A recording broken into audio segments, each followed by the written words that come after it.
Hello hackers, I hope you all are doing good and I Ashish Kumar once again welcome you all to WS Tube Tech. Students, आज के इस video में हम देखने वाले हैं कि हमारे एंड्रॉइड डिवाइस में, चाहे वो कोई भी एंड्रॉइड डिवाइस हो या एंड्रॉइड का कोई भी वर्जन हो, उसके अंदर हम काली ऑपरेटिंग सिस्टम, हमारा काली लिनक्स जो कि नेट हंटर है, वो कैसे इंस्टॉल कर सकते हैं। इसका पहले भी एक वीडियो आ चुका है जो आप सभी ने बहुत पसंद करा and thank you for that.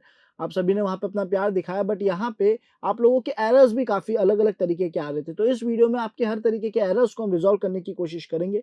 सो बिना देरी करते हुए स्टार्ट करते हैं। उससे पहले स्टूडेंट्स, अगर आप में से कोई भी एथिकल हैकिंग, पेनिट्रेशन टेस्टिंग या बग बाउंटी हंटिंग जैसे एडवांस कोर्सेज में एनरोल होना चाहता है, जिसमें आपको काफी सारा कंटेंट, ट्रेनर से लाइव इंटरेक्शन, काफी सारे मॉड्यूल्स, प्रीमियम टूल्स, बहुत सारी चीजें प्रोवाइड कराई जाती है ताकि आप साइबर सिक्योरिटी को प्रोफेशनली अपना करियर बना सके। सो नीचे डिस्क्रिप्शन में आप सभी को फॉर्म लिंक विजिबल होगा, जिस पर क्लिक करके कोर्स रिलेटेड कंप्लीट डिटेल्स। तो नीचे डिस्क्रिप्शन में आप सभी को रजिस्ट्रेशन लिंक विजिबल होगा, जिस पर क्लिक करके आप अभी रजिस्टर कर सकते हैं, कोर्स रिलेटेड कंप्लीट डिटेल्स देख सकते हैं। So enjoy your video. बिल्कुल स्टार्टिंग से प्रोसेस को स्टार्ट करेंगे, आपको बस स्टेप बाय स्टेप चीजों को रिपीट करना है और समझना है कि हो क्या रहा है, ताकि अगर आपके कोई एक्सेप्शन में कोई भी यूनिक एरर आए तो आप खुद उसे रिजॉल्व कर सके। सो बेसिकली अब आप किसी भी डिवाइस में काली लिनक्स को इजीली ऑपरेट कर पाएंगे, यूज ले पाएंगे। हमें करना है कि हम सबसे पहले जाएंगे हमारे ब्राउजर में और वहां से हमें टर्मेक्स को इंस्टॉल करना है। अगेन, अगर आपके पास टर्मेक्स पहले से पड़ा है या फिर अगर आपने टर्मेक्स प्ले स्टोर से ले रखा है तो आप उसे अनइंस्टॉल कर देना और न्यू टर्मेक्स इंस्टॉल करना, ताकि आपको लेटेस्ट सॉफ्टवेयर, लेटेस्ट टूल्स मिल सके। सो हम हमारे ब्राउजर पे आ चुके हैं। यहाँ मैं लिखूंगा टर्मक्स एंड एंटर प्रेस करूंगा। अब जो सबसे पहला या सेकंड यूआरएल हमारे पास आया है एफ ड्रॉइड का, हम उस पर क्लिक करेंगे और वहीं से टर्मक्स को इंस्टॉल करेंगे। इसके पीछे रीजन ये है कि सर रिपोजिटरीज जो है वो हमें नहीं मिल जाती है। अदरवाइज अगर हम प्ले स्टोर से इंस्टॉल करते हैं और उसकी रिपोजिटरी अपडेट नहीं हुई तो उस केस में हम सॉफ्टवेयर को अपडेट और इंस्टॉल नहीं कर पाएंगे। तो फिलहाल यहाँ पे हम स्क्रॉल डाउन करेंगे एंड इस डाउनलोड एफ ड्रॉइड पे क्लिक नहीं करना है। थोड़ा और स्क्रॉल डाउन करेंगे और यहाँ पे आपको डाउनलोड एपीके 97 MIB लिखा हुआ दिखेगा, आप उस पर क्लिक करेंगे और जैसे उस पर क्लिक करेंगे आपका सॉफ्टवेयर का जो डाउनलोड है वो स्टार्ट हो जाएगा, डाउनलोड प्रोसेस स्टार्ट हो जाएगा। इसके डाउनलोड होने के बाद हम बढ़ेंगे इसके इंस्टॉलेशन प्रोसेस की तरफ। सो हमारी फाइल यहाँ पे सक्सेसफुली डाउनलोड हो चुकी है। अब हम ओपन बटन पे क्लिक करेंगे और एप्लीकेशन के इंस्टॉलिंग प्रोसेस की तरफ बढ़ जाएंगे। अगेन ओपन बटन पे क्लिक करेंगे एंड हमारा सॉफ्टवेयर यहाँ पे सक्सेसफुली इंस्टॉल हो चुका है। जो भी परमिशन हमसे मांगेगा हम इसे अलॉट कर देंगे। फिलहाल अभी हम यहाँ पे कोई प्रोसेस ना करते हुए वापस बैक आएंगे और ये जो टर्मक्स हमने इंस्टॉल करा है इसको होल्ड करके रखेंगे, ताकि हम इसकी ऐप सेटिंग्स में जा सके। ऐप इन्फो में जाएंगे और वहां से परमिशंस में जाकर चेक करेंगे कि क्या उसके पास फाइल की परमिशन है या नहीं। अगर नहीं है तो अलाउ कर देंगे और आई थिंक अब इसके पास सारी परमिशंस है, कोई भी ऐसी परमिशन नहीं है जो इस एप्लीकेशन के पास फिलहाल नहीं है। बैक आएंगे यहाँ से और उसके बाद अदर परमिशंस का आपको एक ऑप्शन दिखेगा, वहां पे जाके open new Windows while running in the background, इसको हम क्लिक कर देंगे, अलाउ कर देंगे, है ना। शो ऑन लॉक स्क्रीन को रहने देंगे एंड डिस्प्ले पॉपअप विंडोज को अलाउ कर देंगे, जिसकी मदद से कहीं ना कहीं ये बैकग्राउंड में थोड़ा बहुत एग्जीक्यूट होता रहेगा, वर्क करता रहेगा, है ना। तो हमें थोड़ा सपोर्ट मिलेगा, हमारा सेशन जल्दी एंड नहीं होगा, बिकॉज लेटेस्ट एंड्रॉइड वर्जन में एक सॉफ्टवेयर को ज्यादा देर तक बैकग्राउंड में वर्क नहीं करने दिया जाता, उसको बंद कर दिया जाता है। तो उसके लिए हम यहाँ पे कुछ चीज़ें ऐसी सेटअप कर रहे हैं जिससे चांसेस हैं कि ये बैकग्राउंड में ज़्यादा देर तक चल पाए और हमारा सेशन एंड ना हो, जो कि हम वीएनसी के जरिए कनेक्ट करते हैं। खैर, उसको समझेंगे वो क्या है। फिलहाल हम स्क्रॉल डाउन करते हैं और आई थिंक हमने यहाँ पे सारी बेसिक कॉन्फ़िगरेशन जो सेटिंग्स है वो कर दी है। इसके अलावा आपको और कुछ परमिशंस को नहीं देनी है। अब हम जाएंगे हमारे टर्मक्स एप्लीकेशन के अंदर और यहाँ पे जाके सबसे पहला काम हम क्या करते हैं, प्ले स्टोर को अपडेट करते हैं। तो यहाँ पे हम कमांड लिखेंगे PKG स्पेस अपडेट। आप अगर कुछ भी प्रेस कर रहे हैं अपने नॉर्मल कीबोर्ड से तो आप देखेंगे कि वो आपको यहाँ शो नहीं होगा जब तक आप स्पेस या उस पर्टिकुलर वर्ड को जो यहाँ पे आपको सजेस्ट होता है इन पे क्लिक ना करें, ठीक है। तो जैसे अगर मैंने अभी इस पे क्लिक करा तो इस यहाँ पे ऐड हो चुका है। वैसे ही जब आप अपडेट या कुछ भी ऐसा लिख रहे होते हैं तो आपको यहाँ पे सजेस्ट करता है, आप देख सकते हैं यहाँ सजेस्ट कर रहा है और ऊपर वो टाइप नहीं हो रहा है। तो उसमें अगर मैं अपडेट पे क्लिक करूंगा तो वो वहाँ पे ऐड हो जाएगा। तो इसको लेके कंफ्यूज मत होना। अब हम एंटर प्रेस करेंगे और हमारे जितने भी पैकेजेस हैं या हमारा जो प्ले स्टोर है बेसिक, उसको अपडेट करने का प्रोसेस स्टार्ट कर देगा। इसके कंप्लीट होते ही हम एक बार एपीटी अपडेट कमांड को भी रन करेंगे, ताकि एपीटी की तरफ से भी जितनी रिपोजिटरीज हैं उनको एक बार रीलोड कर दे या फिर आप कह सकते हैं रीड कर दे। वाई लिख के एंटर प्रेस करेंगे। सो यहाँ पे इसको जो जो पैकेजेस पुराने लग रहे हैं उन सभी को इंस्टॉल और अपडेट कर रहा है। तो आई थिंक हमारा अपग्रेड का काम भी यहाँ पे कंप्लीट हो चुका है। सो यहाँ पे हमसे कुछ डिफॉल्ट चीज़ों के बारे में पूछ रहा है इंस्टॉलेशन से रिलेटेड। आपको करना बस ये, जैसे आपसे ऐसा कुछ भी पूछे तो आपको बस एंटर प्रेस करना है। जो भी बाय डिफॉल्ट वैल्यू जो कि एन है यहाँ पे नो है वो सिलेक्ट हो जाएगी, है ना। तो जितनी बार भी आपके पास है, आई थिंक 4 to 5 टाइम्स आपके पास ऐसा पॉपअप आएगा, तो आपको बस एंटर प्रेस करना है ताकि बाय डिफॉल्ट ऑप्शन सेलेक्ट हो जाए। देखो आप फिर आ चुका है again and I think one more time, great. So आपको ऐसे 4 to 5 टाइम्स एंटर प्रेस करना है जब भी आपसे डिफॉल्ट कुछ चीज़ों के सेटअप से रिलेटेड कुछ ऑप्शन शो हो।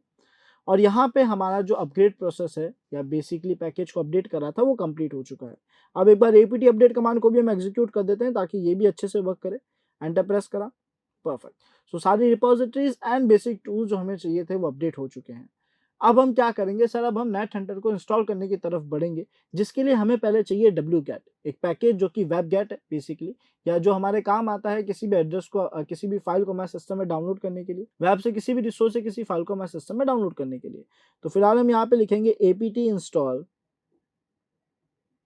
wget एंड एंटर प्रेस करेंगे।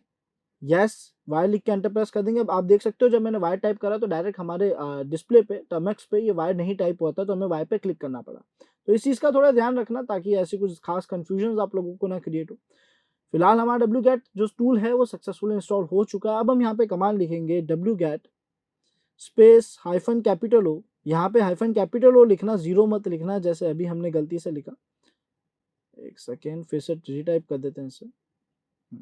सो ये कैपिटल हमने यहाँ पे मेंशन कर दिया। उसके बाद फाइल का नाम लिख देंगे इंस्टॉल, कुछ भी रख सकते हो फाइल का नाम, बिकॉज इस फाइल के अंदर सारा डेटा स्टोर होने वाला है। और अब हम एड्रेस लिखेंगे उस चीज़ का जिसको हमें डाउनलोड करना है, जो कि हमारा नेट हंटर इंस्टॉलर है। तो हम यहाँ पे कमांड लिखेंगे https://offsc.ec/ सो अभी तक हमने यहाँ पे लिख दिया है https://offs.ec/ हम यहाँ पे लिखेंगे। अब हम यहाँ पे स्लैश के बाद लिखेंगे to capital M CE capital Z and capital W and A। So basically ये क्या है, ये एड्रेस है हमारे टर्मक्स में नेट हंटर इंस्टॉल करने का। आप कह सकते हो नेट हंटर की फाइल का एड्रेस है, नेट हंटर इंस्टॉलर का एड्रेस है। तो अब हम यहाँ पे एंटर प्रेस कर देंगे तो अब ये क्या करेगा कि सर उस कंटेंट को डाउनलोड करके इंस्टॉल नाम की एक फाइल में राइट कर देगा। अब अगर हमें कंफर्म करना है कि हमारे सिस्टम पे फाइल क्रिएट हुई है या नहीं, तो हम यहाँ पे ls लिख के एंटर प्रेस करेंगे। आप देख सकते हैं इंस्टॉल नाम की फाइल आप सभी को विजिबल होगी। उसको फिर से जूम आउट कर देते हैं ताकि इसका फॉर्मेट खराब ना हो। और अब हमें इस फाइल को एग्जीक्यूटेबल परमिशन देनी है ताकि हम इसे एग्जीक्यूट यानी रन कर पाए, जिसके लिए हम सब जानते हैं कि हम यहाँ पे chmod कमांड का यूज लेंगे। और प्रॉपर प्रिकॉशंस के लिए मैं यहाँ पे 777 यूज ले रहा हूँ ताकि हर एक यूजर के लिए ये proper read write and execute सारी परमिशंस अप्लाई कर दे, तो हमें यहाँ पे कोई एरर ना आए। chmod 777 के बाद हमने यहाँ पे लिख दिया इंस्टॉल एंड एंटर प्रेस करा। तो अगर अब हम ls लिख के एंटर प्रेस करें तो आप देख सकते हैं इंस्टॉल जो है वो ग्रीन कलर में शो हो रहा है, जिसका मतलब उसको एग्जीक्यूटेबल परमिशन मिल चुकी है। तो अब हमें करना बस ये है कि इस फाइल को एग्जीक्यूट करना है, जिसके लिए हम डॉट/ कमांड का यूज लेंगे। तो हमने यहाँ पे लिखा dot/ and then install dot/ install, perfect. Enter press करेंगे। अब आप देख सकते हैं हमसे पूछ रहा है कि आपको किस तरीके का नेट हंटर इंस्टॉल करना है, नेट हंटर का फुल वर्जन करना है, मिनिमल करना है या नैनो वर्जन करना है। तो हम 1 लिख के एंटर प्रेस करेंगे, जिसका मतलब है full version, and enter press कर देंगे। सो फिलहाल यहाँ पे जो इसका इंस्टॉलेशन प्रोसेस है वो बहुत अच्छे से एग्जीक्यूट हो रहा है। सो फिलहाल यहाँ पे हमारी नेट हंटर की फाइल डाउनलोड हो रही है, वेट करते हैं इसके डाउनलोड होने का। सो स्टूडेंट्स, यहाँ पे हमें एक ऑप्शन शो हो रहा है delete downloaded root fs file. तो यहाँ पे बाय डिफॉल्ट n है, तो हम एंटर ही प्रेस करेंगे ताकि उस फाइल को डिलीट ना करें अगर आपके पास पहले से कॉन्फ़िगर है तो। लेकिन अगर आपके पास ऐसा कोई ऑप्शन नहीं आ रहा है देन आप उसको नॉर्मली चलने दीजिएगा उस प्रोसेस को। और जैसे ही वो प्रोसेस कंप्लीट होता है अब हम क्या करेंगे, अब हमें यहाँ पे कुछ ऑप्शन शो हो रहे हैं, जैसे कि ये हमें गाइड कर रहा है कि हम कैसे यूज ले सकते हैं। हमें बता रहा है नेट हंटर कैक्स पासवर्ड लिख के आप इसका पासवर्ड चेंज कर सकते हो, नेट हंटर कैक्स लिख के आप उसको स्टार्ट कर सकते हो, उसको स्टॉप करने के लिए नेट हंटर कैक्स स्टॉप लिखना है। तो ऐसे कुछ हमें गाइड कर रहा है। हमें सबसे पहला काम क्या करना है, हम यहाँ से एग्जिट कर देंगे। एक बार नेट हंटर लिख के कंफर्म जरूर करेंगे कि वो वर्क कर रहा है कि नहीं। तो उसके लिए हमने NH लिखा है, शॉर्ट फॉर्म से भी रन हो सकता है। एंटर प्रेस करें तो आप देख सकते हैं हम यहाँ पे काली लोकल लिखा हुआ है, जिसका मतलब हम हमारे नेट हंटर मशीन के अंदर एंटर हो चुके हैं। इसका मतलब ये सही काम कर रहा है। फिलहाल हम यहाँ से एग्जिट लिख के बाहर आ जाएंगे और अब हम क्या करेंगे कि सबसे पहले नेट हंटर कैक्स की सर्विस को स्टार्ट करेंगे, जो बाय डिफॉल्ट हमें एक्शन करना ही था। हम यहाँ पे लिखेंगे NHKEX एंड पासवर्ड PASSWD, पहले इसका पासवर्ड सेट कर देंगे। एंटर प्रेस करा तो हमसे पासवर्ड मांगेगा। फिलहाल मैं यहाँ पे लिख देता हूँ आशीष@123। एंटर प्रेस करा, फिर से पासवर्ड पूछ रहा है तो हमने यहाँ पे लिखा फिर से पासवर्ड आशीष@123 एंड एंटर प्रेस कर रहे हैं। यहाँ पे ये बोल रहा है कि आप इसको व्यू ओनली पासवर्ड सेट रखना चाहते हो, तो एन लिख के एंटर प्रेस कर देना, नो कर देना। अब हमारा जो पासवर्ड है वो सक्सेसफुली सेट हो चुका है, यानी हमारा कैक्स जो है हमारी तरफ से कॉन्फ़िगर्ड है। तो हम यहाँ पे लिखेंगे NHKEX ताकि ये स्टार्ट हो जाए और एंटर प्रेस करेंगे। अब ये क्या करेगा कि सर ये VNC सर्विस को स्टार्ट करेगा, यानी ये मेरा जो डेस्कटॉप है, जो अभी हम कमांड लाइन में यूज़ ले रहे हैं नेट हंटर को, इसको ये शेयर कर देगा हमारी रेंज में, हमारे लोकल एरिया नेटवर्क में, एक पर्टिकुलर पोर्ट पर हमें बता देगा। आप देख सकते हो ये बोल रहा है कि 5901 जो पोर्ट है, यहाँ पे आपको विजिबल होगा हिस्सा, ये 5901 पोर्ट पे हमने जो VNC सर्विस है वो होस्ट कर दी है। जिसको भी हमसे बात करनी है, जिसको भी ग्राफिकली एक्सेस करना है, वो 5901 पोर्ट पे जा सकता है। और डिस्प्ले नंबर यहाँ पे 1 शो हो रहा है। अगर आई थिंक आपको थोड़ा जूम आउट करके दिखाऊं तो क्लियर विजिबल होगा। सो देखो डिस्प्ले में 1 लिखा है, 5901 पोर्ट के नीचे लिखा है, उसके आगे उसकी प्रोसेस आईडी और सर्विस का नाम है। हमें जिन दो चीज़ों से मतलब है वो है display number and port number. अब हम क्या करेंगे, यहाँ पे सबसे पहले जाएंगे हमारे ब्राउजर पे और वहां से एक और टूल को इंस्टॉल करेंगे। हम यहाँ पे लिखेंगे नेट हंटर KEX, जो बेसिकली VNC व्यूअर है। एक तो सर्वर फिलहाल स्टार्ट हो चुका है यहाँ पे 5901 पोर्ट पे। अब हमें उसको व्यू करना है ताकि हम देख सके, उन चीज़ों को ग्राफिकली एक्सेस कर सके। अगेन यहाँ पे नेट हंटर स्टोर हमारे पास आ चुका है, उस पर जाएंगे। अब हमें यहाँ पे स्क्रॉल डाउन करना है, स्क्रॉल डाउन करते हुए हम जाएंगे और यहाँ पे हमें एक ऑप्शन शो होगा डाउनलोड APK 10 MIB लिखा हुआ, उस पर क्लिक करेंगे और हमारी एप्लीकेशन डाउनलोड हो जाएगी। अब इस सॉफ्टवेयर के डाउनलोड होती है, इसे इंस्टॉल करना है। ये एक VNC व्यूअर है, ये अब हम समझ चुके हैं। इस पर क्लिक करेंगे एंड यहाँ पे ओपन पे क्लिक कर देते हैं। पैकेज इंस्टॉलर के जरिए से इंस्टॉल करेंगे, इंस्टॉल बटन पर क्लिक करेंगे तो हमारा सॉफ्टवेयर यहाँ पे सक्सेसफुली इंस्टॉल हो जाएगा। फिलहाल इसकी स्कैनिंग चल रही है, सिक्योरिटी स्कैनिंग, और ये कंप्लीट होने के बाद हम हमारे टूल को स्टार्ट करेंगे और अब हम उसे अलाउ करेंगे और कॉन्फ़िगर करेंगे कि वो हमारी मशीन के साथ अच्छे से काम कर सके नेट हंटर के साथ।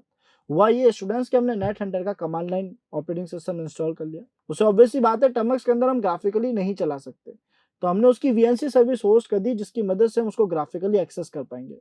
और यहाँ पे हम VNC व्यूअर के जरिए सर्विस से बात करने वाले हैं। बाय डिफॉल्ट हमें यहाँ पे कोई भी बड़े चेंजेस नहीं करने हैं। सो यहाँ पे आप देख सकते हो local host colon 1 by default हमारे सामने लिखा हुआ था, 5900 लिखा हुआ था। हमारी पोर्ट थी 5901 जो कि उसने हमें शो करी थी, जिसपे सर्विस वर्क कर रही थी। अगर आपको याद ना हो तो फिर से चल सकते हैं और यहाँ देख सकते हैं 5901 लिखा हुआ आ रहा है। अब हम चलते हैं वापस हमारे रिसीवर पे और यहाँ पे हमें हमारा पासवर्ड लिखना है जो कि हमने अभी अभी सेट करा था, जो कि था आशीष@123। पासवर्ड लिख दिया है, पोर्ट लिख दी है, सब कुछ सही है। अब हमारे पास अलग-अलग तरीके के एरर्स आ सकते हैं। देखते हैं क्या-क्या एरर्स आ सकते हैं। पहले कनेक्ट बटन पे क्लिक करते हैं। तो आप देख सकते हो यहाँ पे अभी जो मेरे पास एरर आया है वहाँ पे हमें शो हो रहा है। इसको हम ज़ूम आउट करते हैं थोड़ा-सा।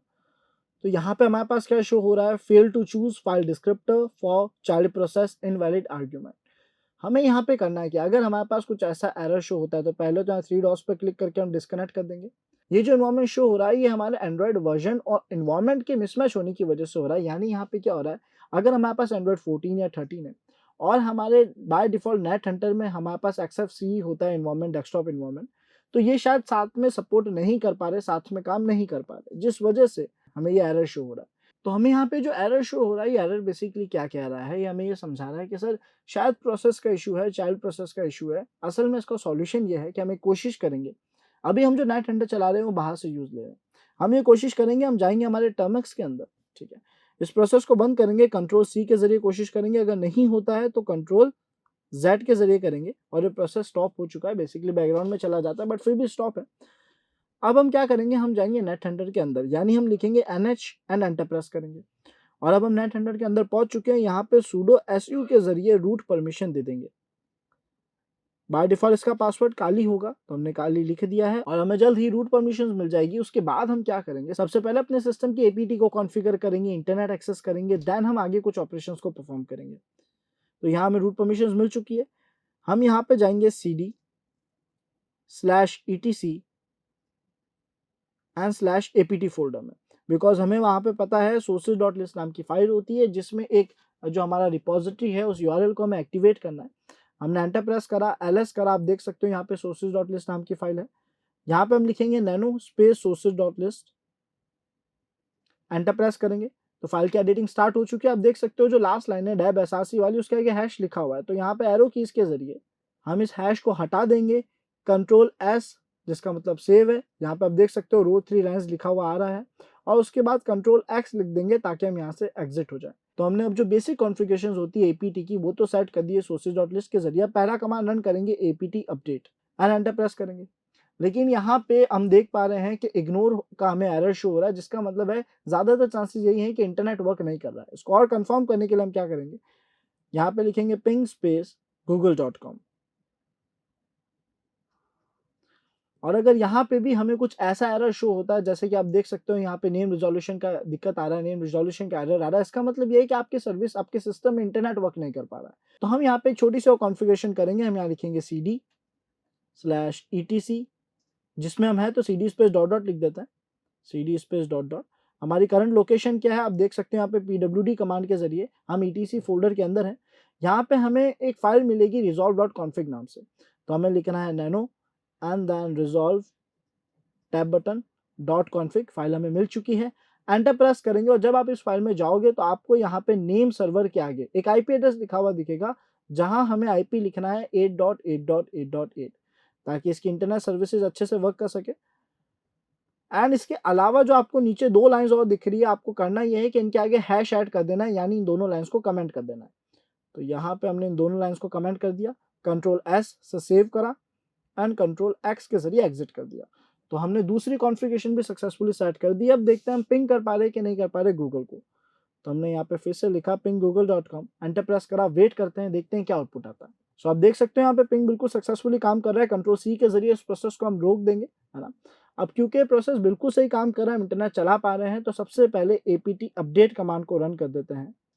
एंटर प्रेस करा। सो हमारे apt अपडेट का जो कमांड था वो सक्सेसफुली रन हो चुका है, यानी apt अपडेट कंप्लीट हो चुका है। अब हम यहाँ पे लिखेंगे kex और एंटर प्रेस करेंगे, ताकि यहाँ पे केक्स सर्विस जो है वो स्टार्ट हो जाए, यानी रूट परमिशंस के साथ। हमसे पासवर्ड मांग रहा है, तो हम सेम पासवर्ड यहाँ भी रख देंगे, जो कि है आशीष@123। एंटर प्रेस करा, वेरीफाई, वापस हमें पासवर्ड लिखना है, हम फिर से लिखेंगे आशीष@123। एंटर प्रेस करेंगे, एंड लिख के एंटर प्रेस कर देंगे, तो हमारा पासवर्ड यहाँ पे सक्सेसफुली सेट हो चुका है। ग्रेट। अभी हमें क्या दिखा रहा है कि 5902 पोर्ट पे, यहाँ पे आप देख सकते हो पोर्ट दिखा रहा है कि 5902 पोर्ट पे इसने सर्विसेज को होस्ट करा और डिस्प्ले 2 है।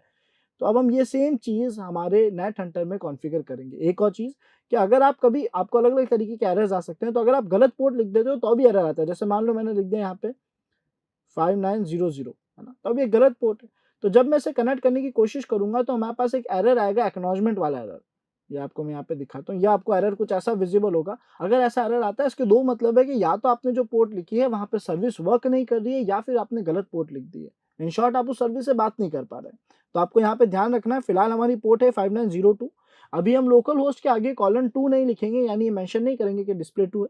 एक बार इसे बाय डिफॉल्ट रन करेंगे, ताकि खुद ही चेक करे। अगर ये वर्क नहीं करता है, उस केस में हम लोकल होस्ट के आगे 2 लिखेंगे। आई थिंक अभी सारी चीज़ें सही है, पासवर्ड हम ऑलरेडी सेट कर चुके हैं, जो बिल्कुल सही सेट करा था। कनेक्ट बटन पे क्लिक करते हैं, देखते हैं क्या आउटपुट आता है। अब आप देख सकते हैं यहाँ पे कनेक्ट बटन पे क्लिक करने के बाद आउटपुट सेम आया है, बट एटलीस्ट अब हम रूट परमिशन में यहाँ पे कनेक्ट करने की कोशिश एक बार कर चुके हैं। तो हमने 2 प्रोसेस तो फॉलो कर दिए, जिससे हम एरर रिजॉल्व करने की कोशिश कर रहे थे। अब आता है तीसरा प्रोसेस, जिसमें हमें कुछ लाइब्रेरीज, कुछ पैकेजेस इंस्टॉल करने की ज़रूरत है। सो स्टूडेंट्स, हमने हमारे नेटवर्क को सही सेट करके, यानी कॉन्फ़िगर करके फिर से ट्राई करके देखा, बट अभी भी वो एरर आ रहा है। तो हमें करना ये है कि हम अपने सिस्टम को कंप्लीट अपग्रेड करेंगे, यानी हम कमांड लिखेंगे apt अपग्रेड, एंड ये कमांड लिख के एंटर प्रेस करेंगे, ताकि जो हमारा टूल है वो अपग्रेड हो जाए, या जितने भी लाइब्रेरीज, पैकेजेस जो भी हमारे सिस्टम में इंस्टॉल है वो सब के सब अपग्रेड हो जाए। और इन सभी के अपग्रेड होने के बाद हम एक बार फिर ट्राई करेंगे। बस स्टूडेंट्स, उसको ट्राई करने से पहले एक और टूल है जो हमें यहाँ पे इंस्टॉल करना है। तो उसके लिए हम कमांड लिखेंगे apt install dbus x11। इससे रिलेटेड आपको एक और एरर देखने को मिल सकता है। हो सकता है आपके वो जो एरर है वो चाइल्ड वाला एरर ना है, आपको डायरेक्ट dbus का एरर देखने को मिले, है ना।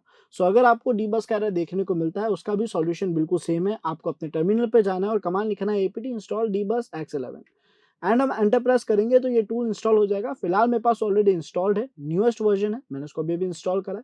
तो आप लोग जैसे इस कमांड को रन करोगे, टूल इंस्टॉल हो जाएगा, और इसके इंस्टॉलेशन कंप्लीट होने के बाद हम फिर से kex लिख के एंटर प्रेस करेंगे, यानी हमारी सर्विस को होस्ट करेंगे। तो हमने क्या करा, सिस्टम को अपग्रेड करके देखा, और अपग्रेड करने के बाद dbus x11 नाम के इस टूल को इंस्टॉल करा।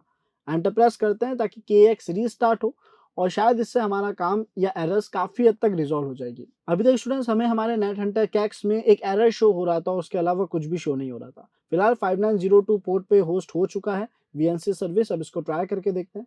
तो यहाँ पे सब कुछ कॉन्फ़िगर्ड है, कनेक्ट बटन पे क्लिक करते हैं। अब एक और चीज़ का ध्यान रखना, फिलहाल कोई एरर तो नहीं आ रहा है, एरर तो रिज़ॉल्व हो चुका है, लेकिन अभी जो डिस्प्ले है वो कंप्लीट ब्लैंक है ना? आपको पूरी एक ब्लैक डिस्प्ले ही शो हो रही है, इस पे कुछ शो नहीं हो रहा।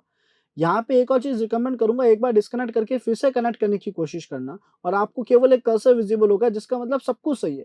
वीएनसी शेयरिंग हो रही है, बट यहाँ पे डिस्प्ले विज़िबल नहीं है बिकॉज़ शायद आपके सिस्टम का जो ऑपरेटिंग सिस्टम है, वो आपके विक्टिम मशीन का या जो आपकी जो नेट हंटर है, उसके साथ सपोर्ट नहीं कर रहा। इसका मतलब नेट हंटर का जो डेस्कटॉप एनवायरनमेंट है, जो बाय डिफ़ॉल्ट हमारी काली मशीन में नेट हंटर में एक्सएफसी होता है, वो शायद यहाँ पे काम नहीं कर रहा है। तो हमें उस एनवायरनमेंट को चेंज करने की ज़रूरत है और चेंज करने के लिए हम क्या करेंगे, तो मैं आप लोगों को एक कमांड बता रहा हूँ, जिसके ज़रिए आप एक स्क्रिप्ट की मदद से दूसरा एनवायरनमेंट इंस्टॉल करके उसे एग्जीक्यूट करेंगे। हो सकता है वो केडी एनवायरनमेंट हो या कोई भी डिफरेंट एनवायरनमेंट यूज़ लेंगे, जो यहाँ पे सपोर्ट करे और उसकी मदद से हमारा लिनक्स का डिस्प्ले हमें यहाँ पे विजिबल होगा। तो फिलहाल हम यहाँ से बैक आएँगे एंड इसको डिस्कनेक्ट करेंगे। तो यहाँ पे हमने फिर से डिस्कनेक्ट करा और अब हम जाएँगे हमारी मशीन पे, लिनक्स मशीन पे। सो स्टूडेंट्स, हम हमारे टर्मिनल पे केडी के एनवायरनमेंट को इंस्टॉल करने का और उसको कॉन्फ़िगर करने का कमांड ये पेस्ट करेंगे। सो स्टूडेंट्स, यहाँ पे जो हमने कमांड पेस्ट करा उसमें हम क्या कर रहे हैं, wget की मदद से सबसे पहले केडी एनवायरनमेंट को इंस्टॉल करने की एक स्क्रिप्ट ऐड कर रहे हैं, देन उसे रन करेंगे। वो ऑटोमेटिकली हमारे सिस्टम में केडी एनवायरनमेंट को इंस्टॉल और कॉन्फ़िगर दोनों कर देगा। तो हमने यहाँ पे एंटर प्रेस करा और यहाँ पे आप देख सकते हो फिलहाल डाउनलोडिंग प्रोसेस चल रहा है उस फाइल का, .sh फाइल का। देन उसे एग्जीक्यूटेबल परमिशन देके यहाँ पे एग्जीक्यूट करना स्टार्ट कर दिया। जितने भी पैकेजेस को रिक्वायर्ड है, जो भी चीज़ें रिक्वायर्ड है, वो यहाँ पे इंस्टॉल हो रही है फिलहाल। और इसके कंप्लीट होने के बाद हमारे पास जो केडी इन्वायरमेंट है वो बाय डिफॉल्ट ऑन हो चुका होगा। हमें बस ये करना है कि एक बार आपके टर्मिनल्स को, आपकी नेट हंटर को रीस्टार्ट करना है, रीबूट करना है, जिसके लिए हम एग्जिट करके फिर से स्टार्ट कर देंगे एंड देखते हैं क्या उसके बाद हमारा एरर रिजॉल्व होगा या नहीं। सो स्टूडेंट्स, यहाँ पे हमारे सामने एक पॉपअप आया है, बाय डिफॉल्ट एंटर प्रेस कर देंगे, चाहे वो लाइट डीएम हो चाहे वो एसडीडीएम हो, दोनों में से कोई भी रह सकता है, कोई दिक्कत नहीं है। तो फिलहाल हमने एंटर प्रेस कर दिया, उसके हिसाब से हमारा जो ओवरऑल इन्वायरमेंट सेटअप है, डेस्कटॉप इन्वायरमेंट सेटअप, वो हो जाएगा। सो स्टूडेंट्स, यहाँ हमारा प्रोसेस कंप्लीट हो चुका है। अगर हम क्रॉस चेक करना चाहें कि हमारा सेटअप हुआ है कि नहीं हुआ है, वैसे आप यहाँ देख सकते हो root.vncx स्टार्टअप के अंदर जो इसने कॉन्फ़िगरेशन थी वो कर दी है। अब हम यहाँ से एग्जिट करेंगे, तो एग्जिट लिख के एंटर प्रेस करेंगे। हाँ, एग्जिट लिख के एंटर प्रेस करेंगे, अगेन एग्जिट लिख के एंटर प्रेस करेंगे ताकि हम इससे बाहर आ जाए। और अगर ये यहाँ पे वर्क ना करे तो कंट्रोल सी या फिर कंट्रोल जेड लगा देना ताकि वो बैकग्राउंड में स्टॉप हो जाए बेसिकली। अब हम हमारे नॉर्मल डिस्प्ले पे आ चुके हैं। अगर फिर भी किसी तरीके का कॉन्फ़िगरेशन एरर आए, हालाँकि एक बार कमांड रन करके देखते हैं। हम यहाँ पे लिखेंगे nhkex, नॉर्मल अपने टर्मिनल में ही लिखना है फिलहाल। अभी हम नेट हंटर के अंदर नहीं गए, उससे एग्जिट करके बाहर आ गए। nhkex लिख के एंटर प्रेस करें ताकि अपनी सर्विस होस्ट कर दे और फिर हम वीएनसी कनेक्ट कर पाएँ। तो यहाँ पे 5901 पोर्ट पे इसने अपनी सर्विस होस्ट कर दी है। हम जाएँगे हमारे नेट हंटर कैक्स में, 5901 पोर्ट सेट कर देंगे, बाकी सारी डिटेल्स बिल्कुल सेम है और कनेक्ट बटन पे क्लिक करते हैं। अभी तक कुछ आउटपुट नहीं आया, यहाँ से फिर से डिस्कनेक्ट करेंगे और एक बार रिकनेक्ट करेंगे ताकि एटलीस्ट हमें कर्सर शो और हमें पता पड़ जाए कि वो वर्क कर रहा है कि नहीं कर रहा है। तो यहाँ पे कर्सर तो वर्क कर रहा है बट अभी भी ब्लैंक डिस्प्ले शो हो रही है। तो इसको सॉल्व करने के लिए हम क्या करेंगे, हमारे रूट यूज़र के अंदर इसको होस्ट करेंगे, यानी रूट यूज़र के ज़रिए फिर से वीएनसी को स्टार्ट करेंगे। हमारा जो कैक्स है उसको रूट में स्टार्ट करेंगे। तो यहाँ पे हम कंट्रोल सी के ज़रिए एग्जिट करने की कोशिश कर लेते हैं या फिर कंट्रोल जेड के ज़रिए। ग्रेट। अब हम यहाँ पे लिखेंगे एनएच ताकि हम नेट हंटर के अंदर चले जाएं। सूडो एसयू के ज़रिए रूट परमिशन दे देंगे। सो हमें यहाँ पे रूट परमिशन मिल चुकी है। अब हम यहाँ पे लिखेंगे एनएच, नॉट एनएच, केईएक्स केवल, और एंटर प्रेस करेंगे। तो अब जो हमारी जो भी सेटिंग्स अपडेट हुई थी उसके साथ केएनसी स्टार्ट होगा। फिलहाल ये कह रहा है केएनसी ऑलरेडी इन यूज है, तो नेट हंटर कैक स्किल लिखो, यानी केईएक्स स्किल लिखना पड़ेगा हमें यहाँ पे। एंड एंटर प्रेस करा, अगेन केईएक्स को रन करते हैं। अभी भी यहाँ पे बता रहा है कि कैक्स अच्छे से क्लोज नहीं हुआ है, तो हमें या तो हमारे टर्मिनल्स को पूरा रीस्टार्ट करना पड़ेगा या फिर कैक्स के प्रोसेस को किल करना पड़ेगा। तो हम एक और चीज़ कर सकते हैं, kill all KEX and enter press करेंगे। No process found.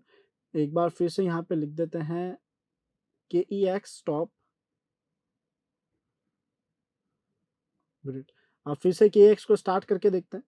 Great. So I think KEX start हो चुका है यहाँ पे, है ना, प्रोसेस एंड करने का आउटपुट हमें दिखा रहा है। अब हम यहाँ पे 5902 जो हमें पता है बाय डिफॉल्ट पोर्ट यूज हो रही होती है उसको ओपन करेंगे, कनेक्ट करने की कोशिश करेंगे।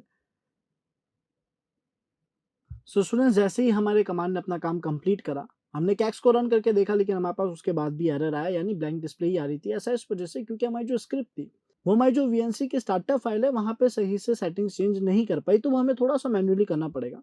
हमें करना ये है कि हम यहाँ पे कमांड लिखेंगे नैनो, ताकि हम एडिटिंग कर सकें, और हम जाएँगे .vnc के अंदर पड़ी हुई एक एक्स स्टार्टअप फाइल पे, एंटर प्रेस करेंगे तो यहाँ पे फिलहाल ये प्रोसेस एंड हुआ है, फिर से स्टार्ट करते हैं।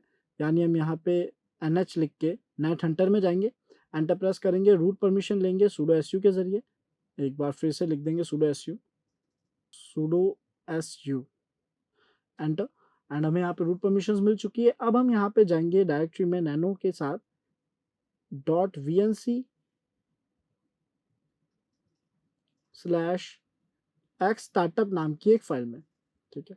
सो यहाँ पे आई थिंक ये एक्स एंड स्टार्टअप आ चुका है। एंटर प्रेस करेंगे। इस फाइल की एडिटिंग में हम क्या करेंगे, स्क्रॉल डाउन करेंगे और यहाँ पे बाय डिफॉल्ट जब पहली बार ओपन करोगे ना तो आपको ऐसा शो होगा कि जो XFC है यहाँ हैश नहीं दिखेगा बाय डिफॉल्ट, और यहाँ पे आपको हैश दिखेगा जो कि आपका KDE इन्वायरमेंट है, वहाँ पे हैश लिखा हुआ दिखेगा, इसका मतलब ये एक्टिवेट नहीं है। तो आपको करना बस इतना ही है कि KDE के आगे से हैश को हटाना है, और जो आपकी लास्ट लाइन थी जो कि XFCE की है वहाँ पे आपको हैश लगा देना है, यानी उसे कमेंट करना है ताकि वो एग्जीक्यूट ना हो। कंट्रोल एस के जरिए सेव करना है एंड कंट्रोल एक्स के जरिए एग्जिट करना है। बस इतना सा एक माइनर सा चेंज करना है उस स्क्रिप्ट को रन करने के बाद। हो सकता है स्क्रिप्ट को रन करती है कॉन्फ़िगरेशंस अपना आप चेंज हो जाए तो आपका टर्मिनल अच्छे से वर्क करे, यानी आपका नेट हंटर कैक्स जो है वो अच्छे से वर्क करे, बट अगर नहीं करता है then it's not a big deal. आपको बस यहाँ पे वीएनसी की एक्स स्टार्टअप फाइल में आना है और वहाँ पे ये कॉन्फ़िगरेशंस जो है, सेटिंग्स जो है चेंज करनी है। अब हम यहाँ पे फिर से KEX लिखेंगे। KEX जो है वो पुराने प्रोसेस को बंद करके फिर से वीएनसी सर्विस को होस्ट करेगा, लेकिन इस बार KDE इन्वायरमेंट के साथ। सो अब हम चलते हैं हमारे नेट हंटर कैक्स पे और वहाँ पे पोर्ट 5902 है, पासवर्ड सेम है, कनेक्ट बटन पे क्लिक करते हैं। तो आप देख सकते हैं यहाँ पे पहले से डिफरेंट ग्राफिक्स आ रहे हैं। बेसिकली ये KDE का सेटअप है जो स्टार्ट होता हुआ हमें शो हो रहा है। जल्दी हमारी जो काली की डिस्प्ले हम सभी को विजिबल होगी, थोड़ा वेट करते हैं, आई होप सभी को विजिबल होगा।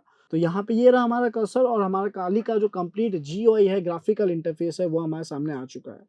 सो स्टूडेंट्स, उम्मीद है आप सभी को समझ आ गया होगा कि चाहे कोई भी एंड्रॉइड डिवाइस हो, उसके अंदर कोई भी एंड्रॉइड वर्जन चल रहा हो 13, 14 या उससे पहले का कोई, आप सभी में काली को इंस्टॉल कर सकते हैं। 3 तरीके के एरर्स हमें नॉर्मली देखने को मिलते हैं। एक गलत पोर्ट लिखने का, तब हमें एक्नॉलेजमेंट का एरर देखने को मिलता है।